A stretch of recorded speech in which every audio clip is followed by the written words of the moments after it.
my wife and I have been subscribed to Game Pass, I think since Halo Infinite came out. She was all aboard that game. We subscribed to Game Pass.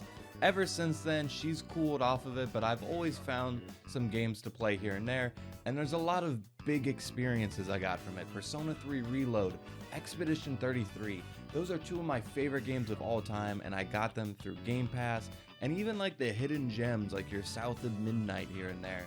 I played those on Game Pass, and I cherish those experiences, and I can't act like I didn't get my money's worth from those games, because I most certainly did. Keep in mind, there are things I didn't like about Game Pass before this. I don't like the idea of games kind of like in the way of your Netflix turning into content, where it's on this revolver belt of content and you have to kind of pick up and play what you want, and then it goes away and never comes back, and you never really get to own anything.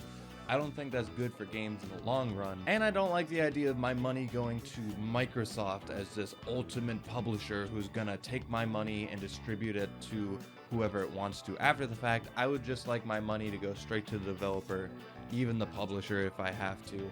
I don't like the idea of Microsoft deciding what to do with all these companies' paychecks. Because as we've seen, Microsoft is not afraid to do massive layoffs. It's not afraid to try to bump up game prices to $80. And let's not forget the time they tried to get rid of used games altogether, have games always be online back in the Xbox One generation. And let's not forget that greed is the reason they failed that generation.